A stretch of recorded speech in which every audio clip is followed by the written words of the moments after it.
Jinger Duggar gets honest about anger from mom and dad. For years, Jinger Duggar was the soft-spoken middle child of reality TV, a smiling presence in coordinated outfits who rarely rocked the boat. Viewers of 19 Kids and Counting on watched her grow up in a family where obedience was praised, questions were discouraged, and gratitude was the expected emotional baseline. Anger, especially anger toward parents, was not part of the public vocabulary. That's why Jinger's recent honesty about feeling angry at her mom and dad has landed with such force. It isn't a scandalous confession. It's something far more unsettling and powerful. A reckoning.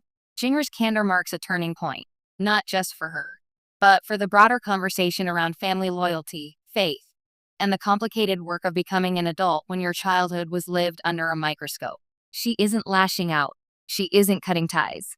Instead, she's naming a feeling she was never taught she was allowed to have. And in doing so, she's giving language to countless others raised in rigid systems where anger was labeled rebellion. The Duggar blueprint. Gratitude over grievance. To understand why Jinger's honesty feels seismic, you have to understand the Duggar emotional ecosystem. The family's public identity was built on cheerful compliance.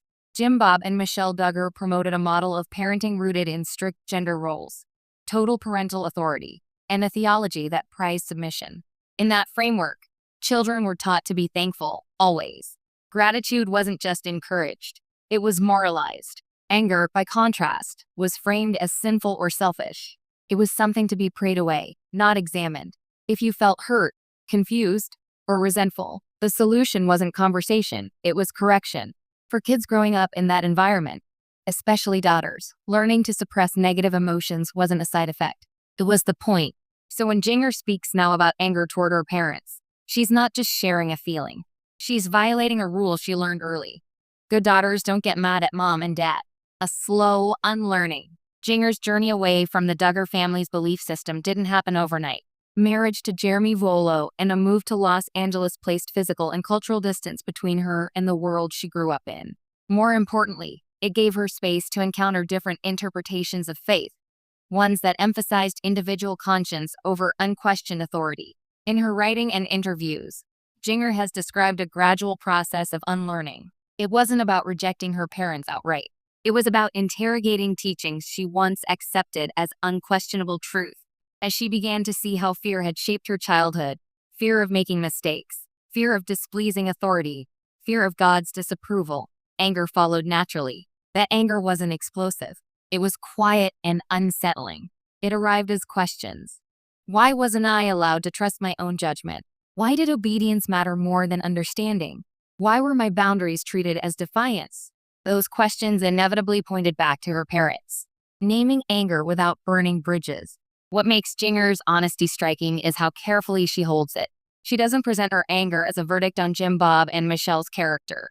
Instead, she frames it as an emotional response to a system that harmed her, even if it was promoted with good intentions. This distinction matters.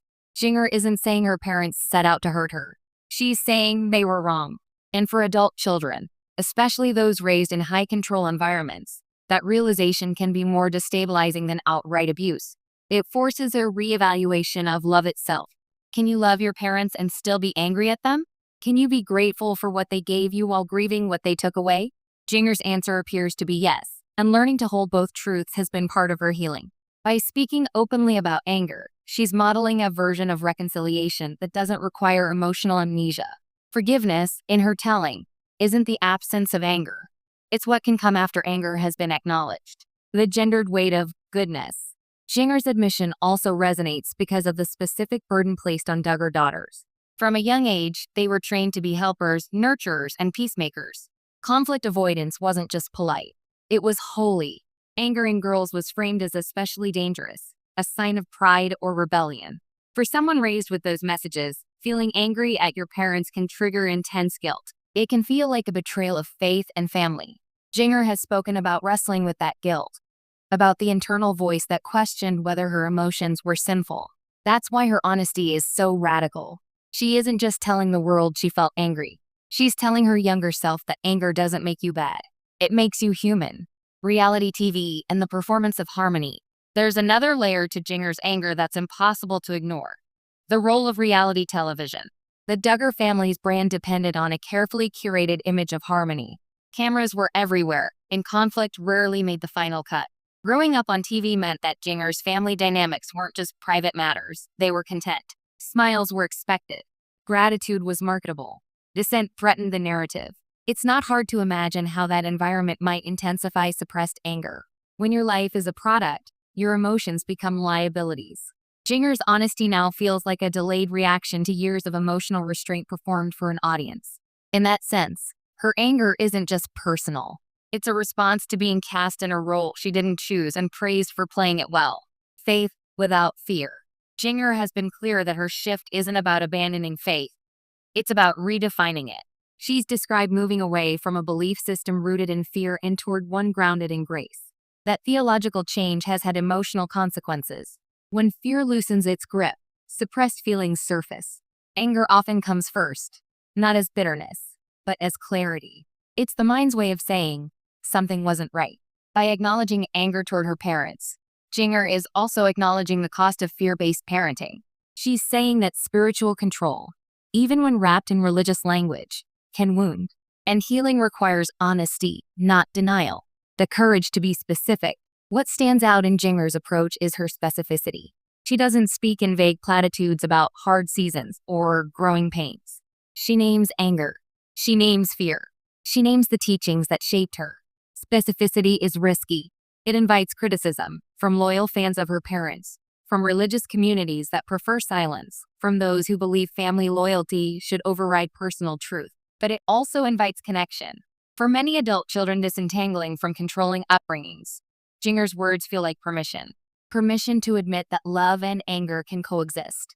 Permission to stop pretending that everything was fine when it wasn't. What this means for the Duggar legacy.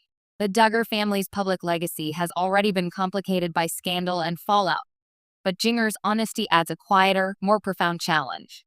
She isn't exposing secrets. She's questioning the philosophy that underpinned the family's image. If anger is a valid response to authoritarian parenting, then the Duggar model can't be evaluated solely by appearances. It has to be measured by its emotional consequences. And those consequences, Jinger suggests, include fear, confusion, and resentment. That doesn't mean Jim Bob and Michelle are villains in her story, but it does mean they're no longer untouchable authorities. They're parents who made choices their daughter now has the right to examine. Anger as a step toward wholeness. In many traditions, anger is treated as something to be conquered. Jinger's story reframes it as something to be understood. Her anger isn't destructive. It's directional. It points toward boundaries, autonomy, and self-trust. By speaking openly, she's also redefining what healing looks like. It isn't a straight line. It isn't silent. Sometimes it involves saying, I'm angry about what happened, and trusting that the truth won't destroy you. For Jinger,